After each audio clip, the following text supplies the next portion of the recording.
because this is the epitome of what you talk about, Yvonne. This is a group of grown-ass adults playing, like literally playing almost like children's games. Especially, I remember the first class at Improv 101 that I took. I was sitting there thinking to myself, I was criticizing and judging and saying, these are kids' games. Like, why are, this feels silly. This doesn't feel right. And I was resistant. I mean, I was playing along, but mentally I was feeling resistant. Yeah. And by the end of that class, and as I continued through the next levels, I realized, yeah, so what?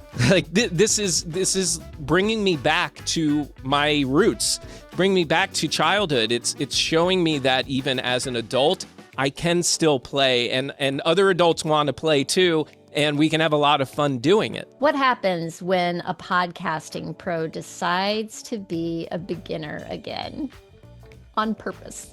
That's exactly what today's guest, Marc Ronick, did. After 2 decades in the podcast world, Marc signed up for improv classes to shake things up and discovered that, well, I think, from what I know of him, that he discovered that play just might be the secret sauce for confidence and creativity and deeper connection. We're going to find out more about that. And Marc and I met originally on a little app called Clubhouse, inside his really incredible community there, which is the podcasting morning chat community. It is also a genuine podcast that you can go to on any of your favorite podcast players and find the podcast morning chat. So go check it out. If you have any interest in podcasting, I'm sending you there. Today, we're digging into his personal journey. I want to talk about everything from showing up live every day in the community and doing a daily podcast. I want to talk about how he's built a community in midlife, and he produced a podcasting conference for the first time in his 50s. In the meantime, hello, welcome to Late Bloomer Living. I'm Yvonne Marchese, your resident age agitator and play instigator. And around here, we believe that midlife is an opportunity for shaking things up. So stick around. This episode right here is your permission slip to try the thing that scares you a little bit, because you just might discover that the next version of yourself is coming up just along the way. So without further ado, here's Marc Ronick.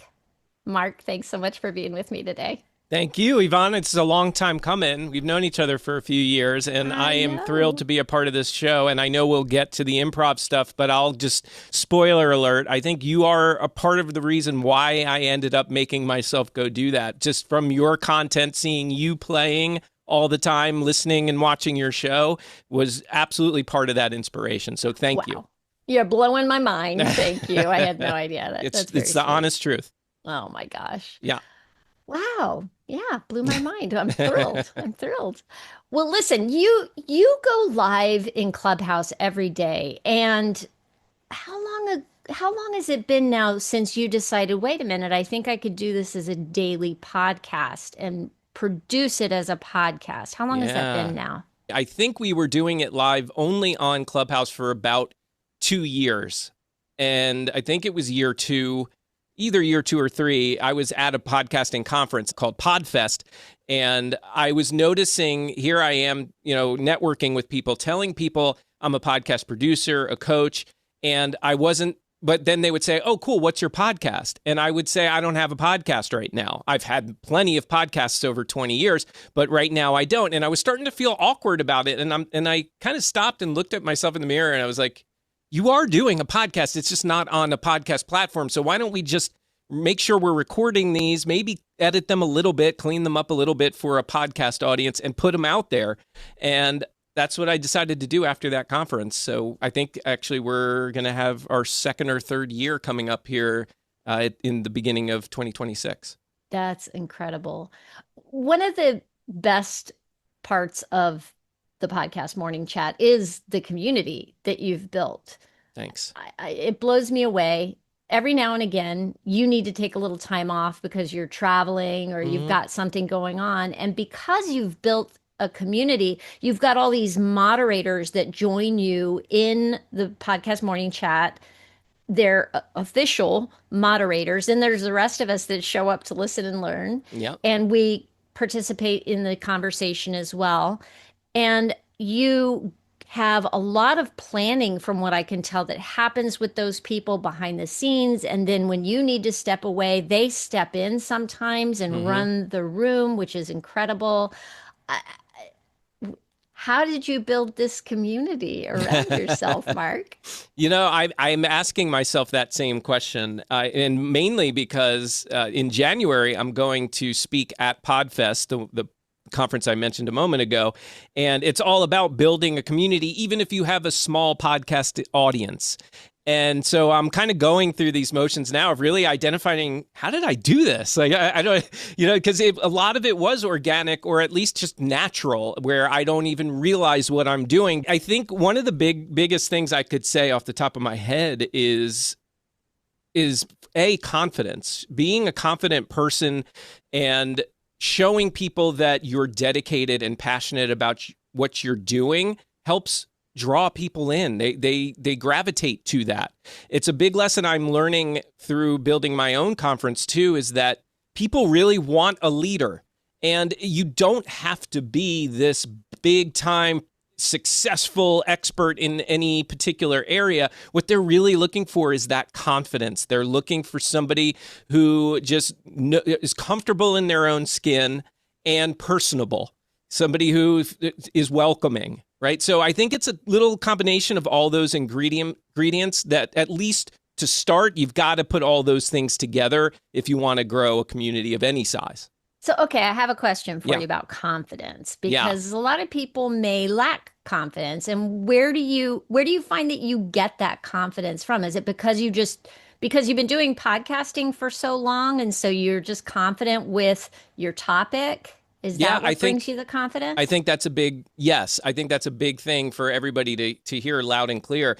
I think the reason why I'm successful at building a community is because I'm talking about something that I'm passionate about. If you threw me in that same scenario and said, Mark, we're going to be talking about science today, lead the room, you're going to see a very unconfident person there leading the room. I wouldn't know what to say, what to do, where to go with it. But I've been podcasting for 20 years, so I'm just comfortable talking about it. And I think that whether it is confidence or not, it comes off that way as being very confident. Yeah. So I'm gonna, I don't know, play devil's advocate here for Sure. a second, because yes, you are confident, but I don't come to your room because of your confidence. I know you're an expert. I know you have the know-how.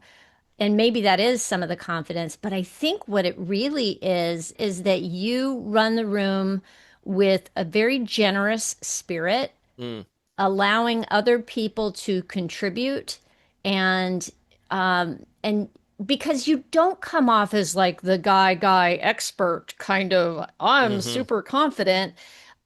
There's a generosity to what you bring to this community Thank you. that is the difference for me. Yeah, thank you for I could saying go that. I could go learn from other people, but if they're, just like, listen to me, I'm Right. passing on my expertise from down on high or from up high, I probably wouldn't be there. Yeah. And so I think without really thinking too much about it, I think that generosity that you mentioned, that's me being the way I would want a leader to be if I'm going to go listen to their podcast or be a part of their community. Yeah. So I have to ask you, is there anything that's surprised you about building a community at this point in your life? Well, playing off of the same word of generosity, it's been the generosity of the community. It's what they give back to me. And I think that's what I didn't expect coming in. When I started to build this particular community, a big reason, a big motivator behind it is to hopefully turn some of them into clients. So what surprised me is, like you mentioned, if I can't make it one morning for whatever the reason, I have people there that will step in for me and keep running the daily morning discussions. And I've had those same people from the same community want to help me build this conference. And all this time, 99% of them don't ask to be paid, don't want to be paid. They just want to help build the community. They love being a part of it, and they're willing to do whatever it takes to help it grow. So yeah, that's what really surprised me most, is just all of this generosity that I've received for putting on a podcast every day. Do you ever just take a moment to take in the impact that you've had just by creating that space? Not enough, but yes, but not enough. And I think really the most recent time of doing that was at the conclusion and during my conference that we did at the end of September. Yeah. That was where, because that's where I'm physically seeing what I've done come together. I'm seeing these people in person. I'm watching them interact with each other. I'm seeing the passion, the excitement, the enthusiasm. And there were multiple times that weekend that I just would stop and look around and be like, I did that? Like, wow. Like, I'm feeling a little emotional even telling you about it. Like, it's mind-blowing to witness something that, when you're doing it every day for an hour a day in the morning and you have 20, 30 people joining you, it's awesome.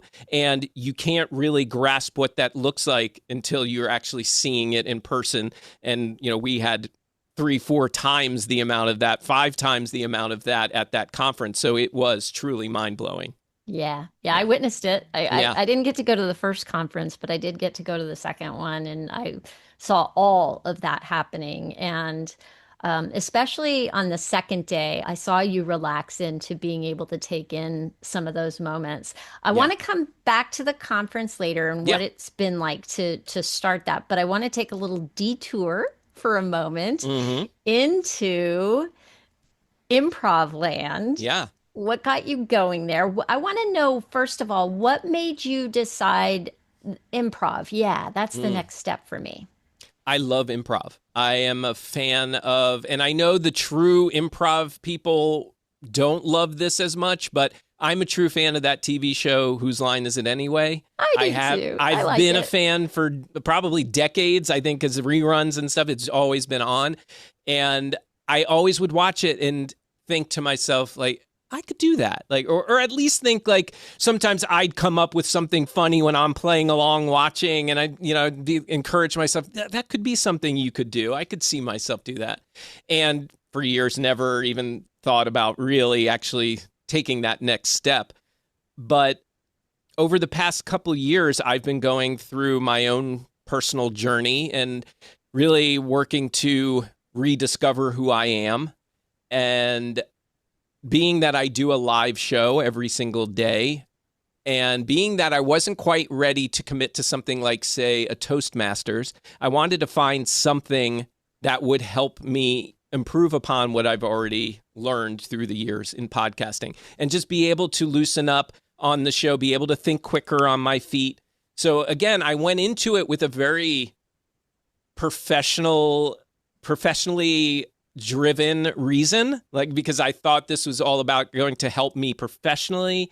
And what I quickly started to learn was how much it was helping me personally, because this is the epitome of what you talk about, Yvonne. This is a group of grown-ass adults playing, like literally playing almost like children's games. Especially, I remember the first class at Improv 101 that I took, and we do some warm-ups before we really get into the main stuff.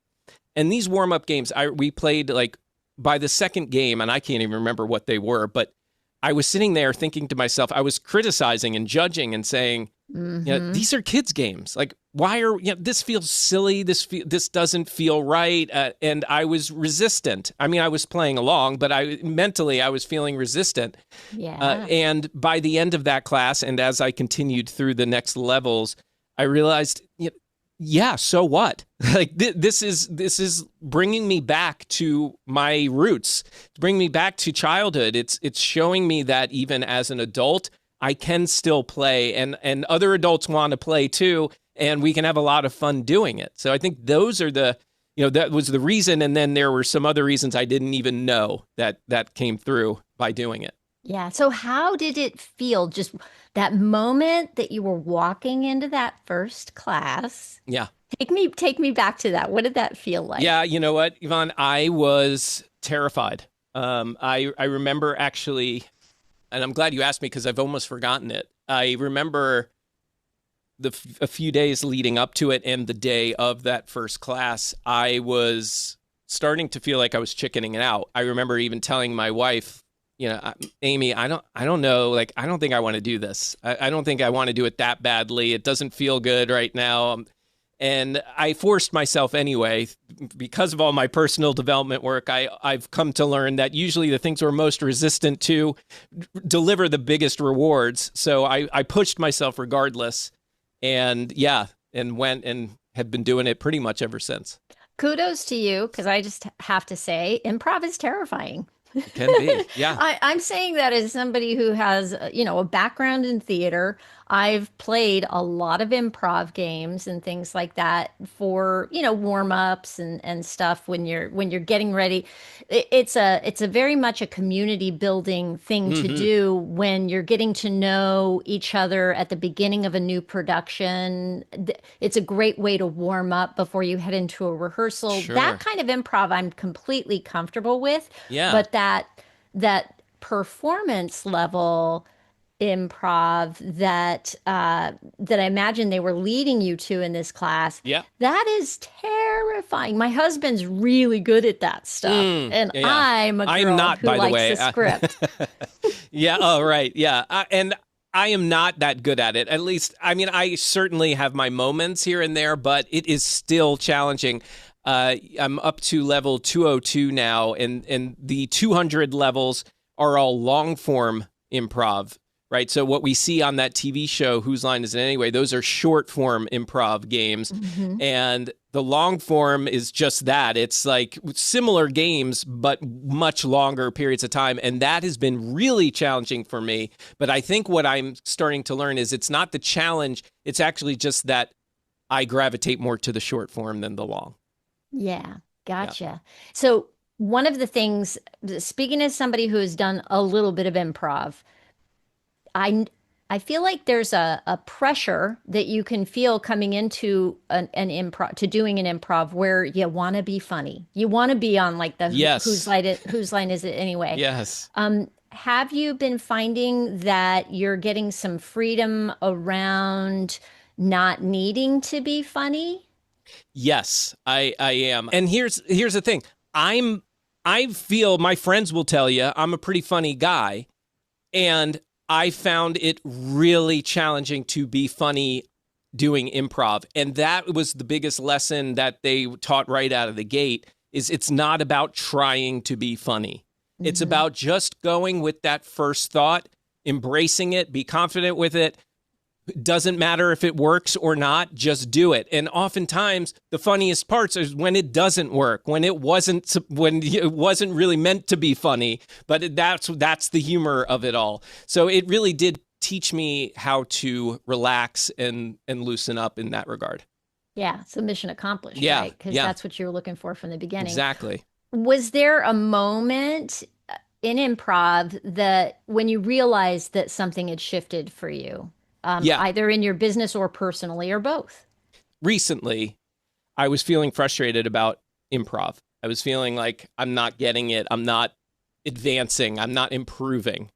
And I ended up talking with the woman who owns the company. It's called Misfit Improv. And I was telling her, and I don't want to say I was close to quitting, but I was certainly kind of heading in that direction. And she gave me a lot of great advice, but really where I saw this was working for me was at my conference. And we actually hosted an improv workshop, me and a friend of mine. And even before that, though, when I was giving some opening remarks, this was my full welcome speech. I had found that the moments that I got the biggest laughs were the moments that I didn't plan, the moments that I didn't think about ahead of time. They were just the moments that just came to me, and I just said them, and the crowd would go crazy. The planned jokes, there were only one or two that actually got big laughs. The rest of them got some giggles here and there. So that was that huge lesson for me is, you know what? Just go with what your thoughts are. Stop worrying so much about planning and just see what happens. And most of the time, it seems to work out for me. That's fantastic. Yeah. Has improv changed the way that you show up on the mic? I think it has. And it's just one of those things. And again, I was talking to my wife about this. I have to actually really go back and listen to hear for that, because when I do our morning shows, I really get into that flow. I get into the zone. And when I go back and maybe, make some clips from the show for social media, there are times I watch it and I'm questioning, like, did I said that? Like my mind just turns off from the day to day and just goes all in on the podcasting morning chat. And it's just, by the end, it's like, okay, so how did that go? I don't even realize it half the time. But yes, I think ultimately it does help me think quicker on my feet during the show. Yeah. What's one improv exercise or a mindset shift that you think every podcaster should try? Well, I wouldn't give one particular type of game. I would just say they should all try improv at least once, because I think it will not only help them with their podcasting, I think that it'll help them in life. And I don't care what age you are. I think any adult could benefit from at least trying it. Yeah, you're making me want to go find a class. Do you feel like improv is giving you permission to surprise yourself again?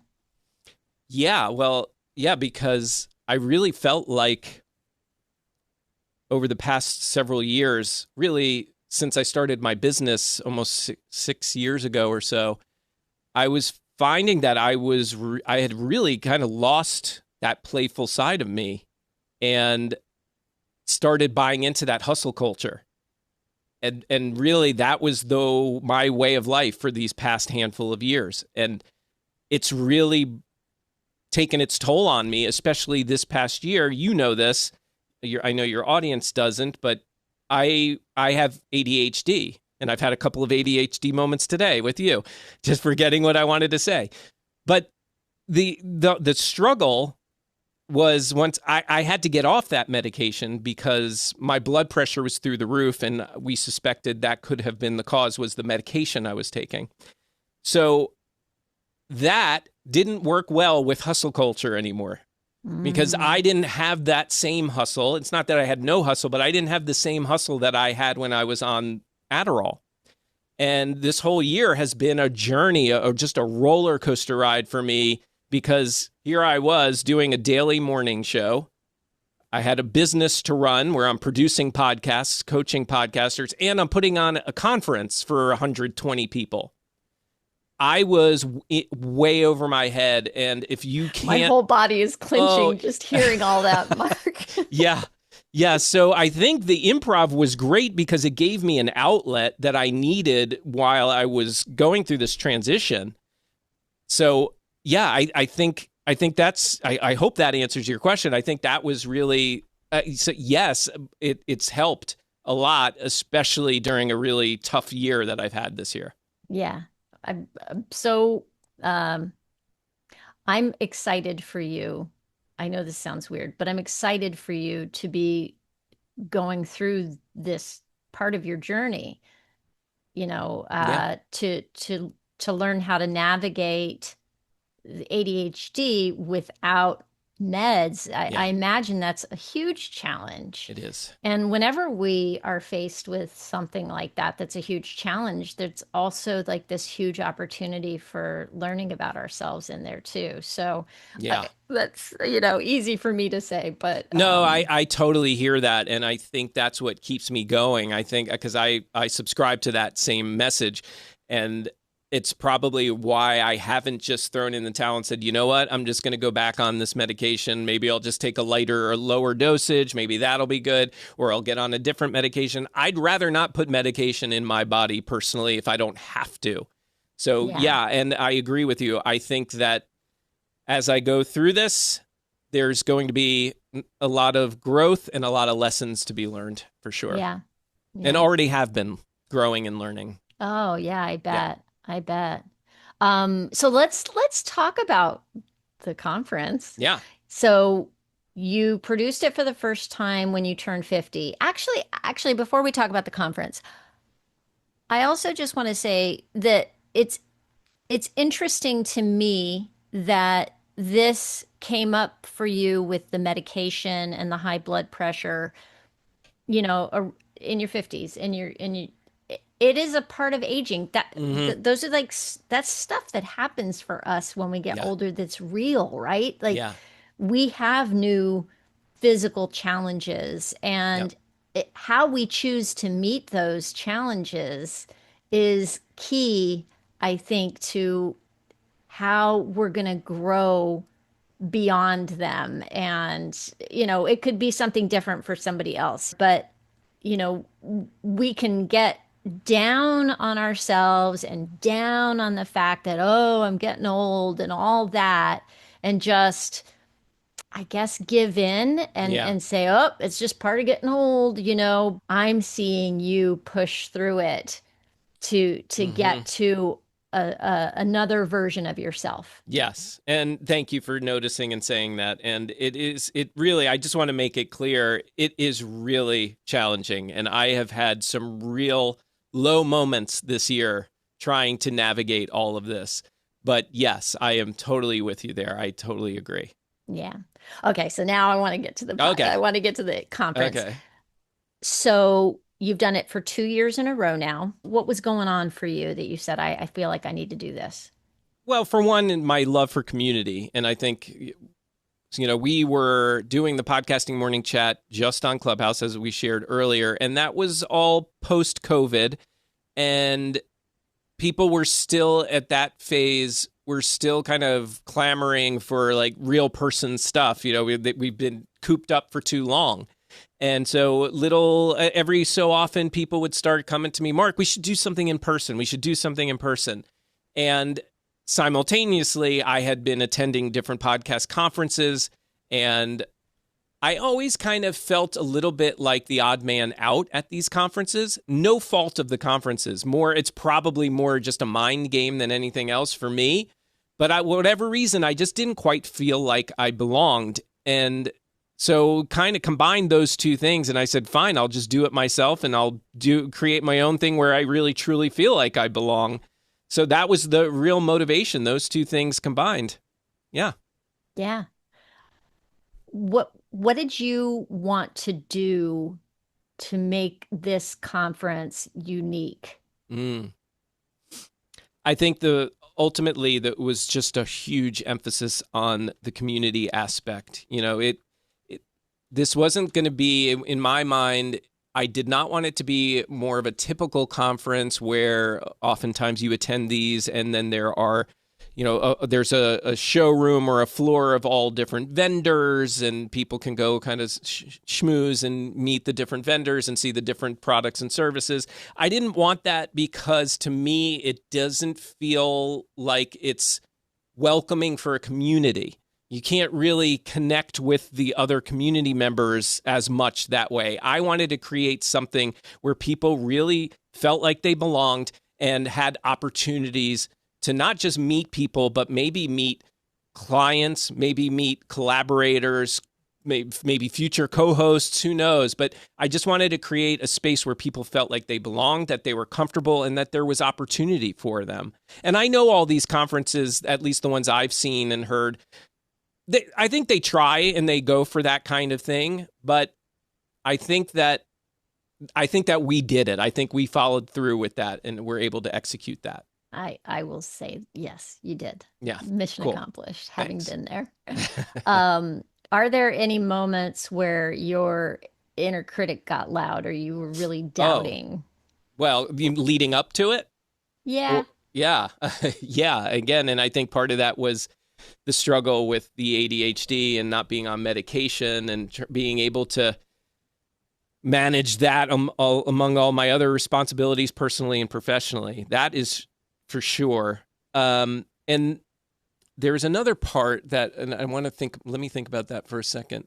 Oh, the other struggle was the fact that I had a really hard time year 2 compared to year 1. Year 1 was smooth sailing. I mean, we didn't make money that year, but we basically broke even, but we had all sorts of sponsors. The ticket sales were moving along enough. There was a little struggle trying to get ticket sales, but it all worked out. And just everything felt like it was flowing very well on that first year. The second year was like the opposite. It almost feels like year 2 should have been year 1 and vice versa because of that struggle. I couldn't get sponsors to commit. I got very few in comparison to the year before. I couldn't get people to buy tickets until the last literally 4 weeks of the conference. One of the hardest things about hosting an event, right? It's so challenging. My God, especially when it's a physical event and you've got to put down deposits, right? For space. Yes. And make commitments. Oh my gosh, I can only imagine the stress you were under. It was extremely stressful. I mean, again, those ticket sales didn't really start. We only had about 20 tickets sold with about 6 weeks or less to go before the event. I mean, there were multiple times I wanted to cancel it. I would sit there at the kitchen table with my head in my hands telling Amy, I don't think I can do this. How can I put on this conference and the 20 people that show up and see there's just 20 people there, no sponsors, no nothing. I was picturing the worst. And instead of actually just focusing on how can I fix this, how can I make this better, but luckily I finally got there and we did have a turn and things did start working out, unfortunately last minute, but nonetheless it worked out and we had a successful event. Didn't make money yet again, but it was still, in my opinion, successful because of the amazing feedback we got. I mean, we didn't get a single negative review from that thing. We had maybe a couple of constructive criticisms here and there, but ultimately, far and wide, I mean, it was a tremendous success for the attendees. Yeah. I have to tell you, attending the conference shifted some things for me. When you were talking about that sense of going to those other conferences that you went to and not feeling like you've belonged, I remember going to like a photographer's conference many years ago. I think it was Adobe sponsored or something. And I went and I just felt like such a newbie. It felt huge. I think I talked to one person. There was no sense of community at all. It felt competitive. And every other networking event I've ever been to in my life has felt, I don't know, a little icky, a little transactional, that feeling of, you could just feel the desperation coming off people like, oh, let me hand you my business card, my business card, my business card. And there was none of that at this event. Yeah. And I remember when after day 1 felt great and day 2 was coming up for the conference and I started to go into some of my self-talk about I don't belong here or whatever. And I shifted that around as I went in and I was like, other people probably feel this way too. What if you just go into this conference today and try to make everybody else feel comfortable and try to engage somebody else so that they're not feeling this same way. But I felt like everybody was doing that at this conference. It just felt very communal. And I feel like I made good connections with so many people there. So coming back from that conference, I ended up signing up for a local networking event for women's business development around here in Connecticut. And I was just like, take what you learned from being at Empowered Podcasting Conference, Yvonne. Just show up and try to connect with somebody in a real way and make them comfortable. So it's led to a whole series of events. It also has led to me being invited to speak and do photos for another conference. And because of somebody I met at Empowered Podcasting, by the way, they had a conversation and it was a referral type thing. And so I can't recommend it highly enough for anybody, especially if you're a new podcaster, I think. Yeah. Because it's a smaller conference and it felt very welcoming and it felt like no matter what level you were at as a podcaster, I felt like I could talk to any of the speakers who were there. I didn't feel a huge separation between anybody who was there to present versus somebody who was there to watch. And I felt like there was a real crossbreeding Yeah. of all that. Yeah. So, I'm with yeah. you there. Yeah, for sure. And look, I receive all that and I appreciate what you're saying and what that conference did for you. And I think it did that for a lot of people. And I think that part of what makes a community work, or at least what makes my communities work, is having the online presence first. And I say that because, Yvonne, you walked into that conference knowing at least 5 to 10 people, right? Yeah. So you're instantly part of a community that you've already been a part of. So that's definitely a tip, a suggestion that in my presentation at Podfest that I'm going to talk about is build and nurture the community first online. Do some live events. It doesn't have to be like what I do every single morning, but do some regular live online events so that people can start to get to know each other and start to connect and bond. And then they're going to want to take that to another level. They're going to want to start the in-person stuff. And that's what makes a community feel special at those in-person events, is because you've got these people there already showing the love and passion and excitement, seeing one another. And then if you're building the right kind of community, they're welcoming in all these new faces and excited to see that their community is growing and there's all these new people here and they're welcoming them in. That's what makes, for me, that's been my success in building community. 100%.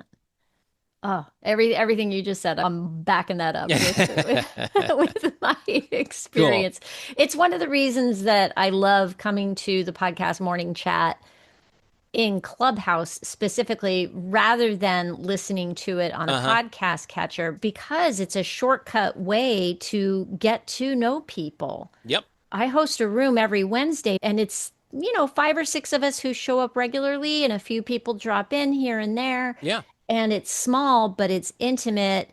And when I go into a new space, hearing somebody's voice and hearing somebody speak on the fly, that tells you worlds about who that person is and whether or not you want to continue to interact with them. Mm-hmm. As opposed to the polished version on the podcast, either prepared questions and answers and editing and all that kind of stuff. Yep. Or their Instagram feed or their Facebook feed, where you're getting to see their curated version of themselves, know. And there is something really powerful about hosting community events like I do in Zoom.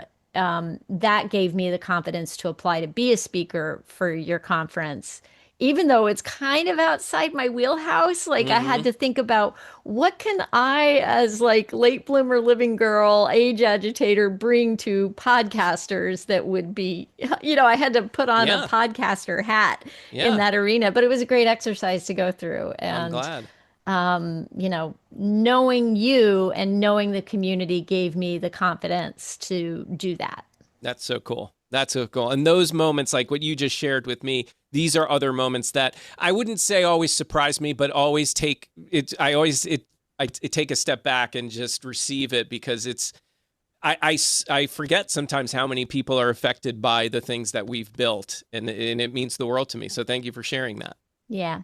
I have a question for you. Okay. I saw an energetic shift in you from Friday to Saturday. Interesting. Okay. And I want to know, standing there on Friday, what were you feeling? Standing there on Saturday, what were you feeling? Yeah, I think what maybe you noticed, Friday were kind of the jitters, right? Because that was the first day. And it was also from the first conference to the second, it was also an additional day that we added. We only did a 1-day event the previous year. So I think on Friday, those were not just kind of first day jitters, but it was also, is anyone going to show up, right? Because I didn't know if people were we tried to make it very clear, we're starting all sorts of stuff, starting at whatever it was, 12:30, 1 o'clock. But I didn't know, would people be traveling still on Friday? Would they not be there in time and miss the whole thing? And then what are the speakers going to think if we don't really have enough people to fill the room? And so I think that's probably what you were seeing, because then by Saturday, I knew we had people. I knew that they all showed up, and Friday went so well that it gave me the confidence that Saturday was going to go just as well, if not better. I think it was because I needed to get through a little bit of Friday, loosen up, see that it all came together. And that gave me permission to have a little more fun the next day. Yeah. Okay, so you've had a long career in podcasting. Why Yeah. keep reinventing right now? Why keep reinventing right now? Well, how are we defining reinventing and podcasting specifically? So, improv and producing Yeah. a conference around podcasting. Those are two huge growth areas Yeah. from where I'm standing. Yeah. I think that's just it. I think I just feel I have this desire to constantly grow, and sometimes I forget about it and I get a little stagnant. And then I get this, and I can't, sometimes it takes me a minute or two to realize like there's just this icky feeling I have, like nothing's going on, nothing's moving. I'm feeling bored. I'm feeling lousy about myself. And a lot of times when I'm getting those feelings, it's because I'm not pushing forward. I'm not trying new things. And so that's when I get a big inspiration to go try something new like improv. Yeah. Yeah.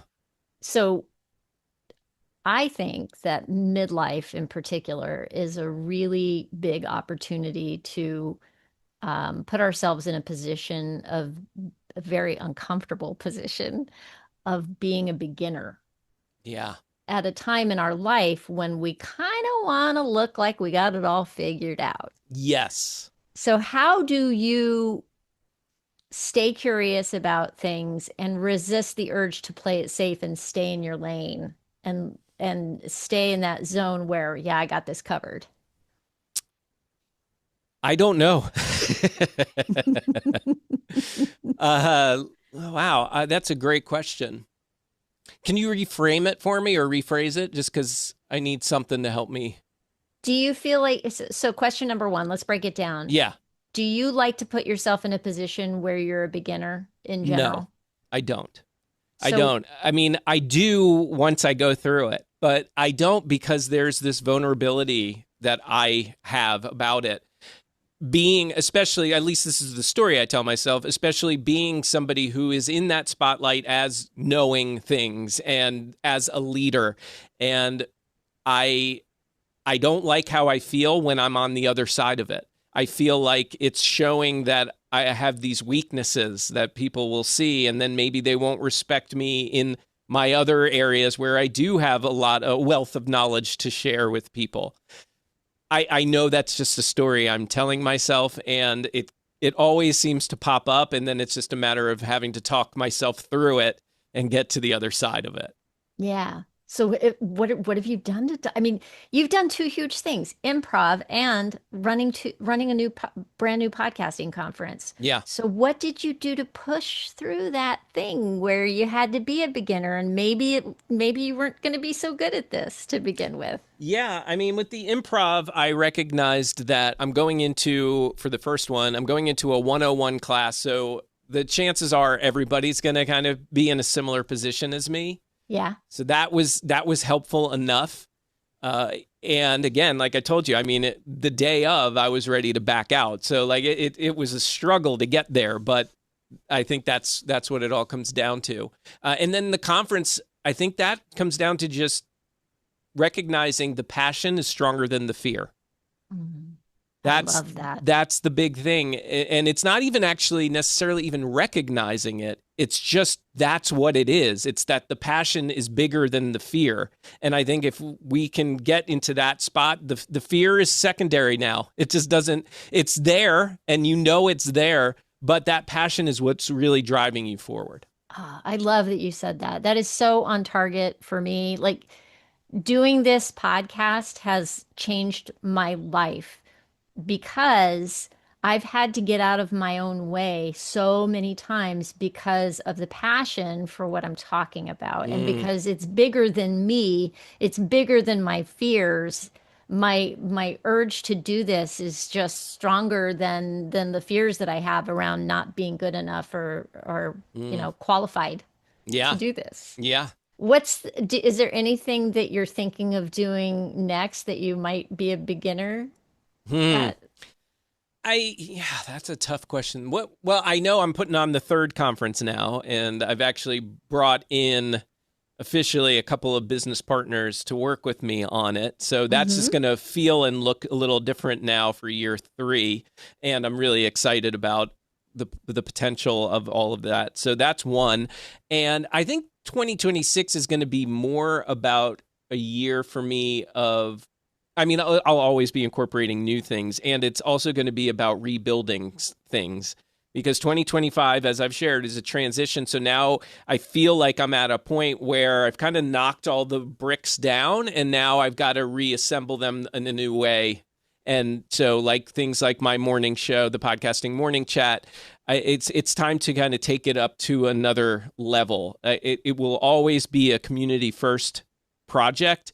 And I also want it to help me financially.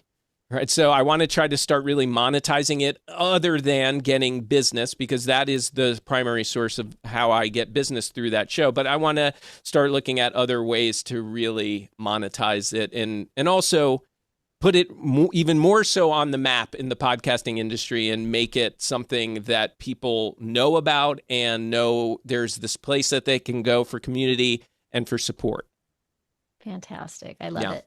So for somebody listening right now who is looking for an up level, like you're talking about right now, or they want to do something brand new and they're afraid to take that first step towards it, what do you think is one tiny action that a person could take today? I think that is you just said it. It's just taking one tiny action. And that's the thing for me that I often forget until I put it into motion. Being somebody with ADHD, sometimes the things that we don't want to do, we just don't do it. It doesn't matter what you say, what tricks and tips you have for us, we just don't do it. But what happens is that I just sit down, for example, at my computer and just do one little thing, even if it's not necessarily going toward the thing, but it's just something in the wheelhouse. If it's something for my business, for example, right? Maybe it's I've got to pay bills or something like that. Just opening up the online banking, right? Just opening that up and maybe just looking at something else that is not related to the bills. Just firing it up helps your brain start to get into the right mode. So really, it's just take any tiny step toward it. And I think you can start to build momentum from there, sometimes, at least for me, without even knowing it. 100%. Yeah. Okay, I've got a couple of quick rapid fire questions for you. Okay? Yep. Never done this before. I'm kind of excited. What is an improv rule that you feel or think applies to life? Stop overthinking it. Oh, yeah. Yeah. I like that. Coffee or tea during the morning chat? Coffee. Excellent. Yes. Coffee is life. I love tea, but coffee is just my go-to. All right. And a podcast everyone should listen to besides yours? If you want to laugh, the Pete and Sebastian show. Sebastian Maniscalco, the stand-up comedian, he's pretty hot right now. It's just two Italian guys, Italian Americans. It's kind of Seinfeld-esque because that's what comedians are. They just observe and notice the crazy things that the rest of us don't really notice or say out loud. And that's what that show's all about. So anytime I need to just break away from seriousness, that's the podcast that I go to. Okay, knowing you're a Star Wars fan, I have one more rapid fire question and for you. Star Wars Theory is the other one podcast that I would recommend. Oh, for me personally, I like that. Yes. As a fellow Star Wars geek, which of the series of Star Wars films is top for you? It's probably Empire Strikes Back. Me too. Yes, and I think that's the common answer for most Star Wars geeks. I would, and the original trilogy would be, the top 3 for me. Yeah. But I love all the movies, even the sequel series wasn't the best of the 3 series. But I love Star Wars, and I will accept it for whatever it is. I'm always sending you Star Wars memes. Yes, I love that. So, where can people find you? I just realized as you were asking me this question that I don't think we ever said the name.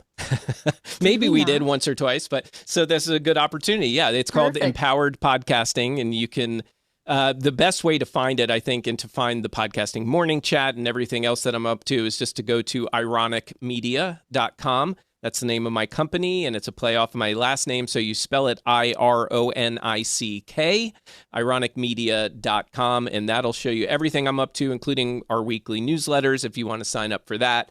I think that's probably the best place for people to go. Perfect. And I will have links in the show notes. Cool. Absolutely. So we'll be able to send people there. Thank you, Marc, for being with me today. Yvonne, thank you for having me. I'm excited to be on your show. I love, love, love what you do.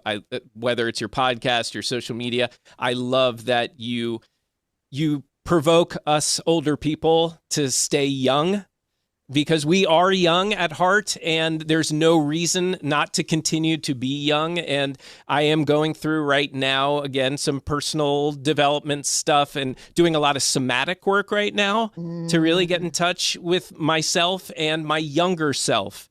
I think the moment that we can all stop and really reconnect with who we are, where we were as kids, I think that helps start getting us comfortable continuing to be kids. Now, I think we get so wrapped up in the day-to-day being adults that we forget, but we always have permission to be silly. We always have permission to be fun. And in fact, that's what probably attracts people to us, is when we can be silly and can be fun. So that I encourage people to just do that. I can only hope so, Marc. And I want to have a whole other conversation with you about the somatic work that you're doing. And for anybody who doesn't know what somatic work is, it's like a body work kind of thing. It's working with your body to get to the sense of who you are. And it's something that I am also looking into exploring and playing around with a little bit. So you and I will have to have an offline conversation. Yeah, well, I'll just quickly say, I'm a person who's just always in my head so much and never connecting with my body.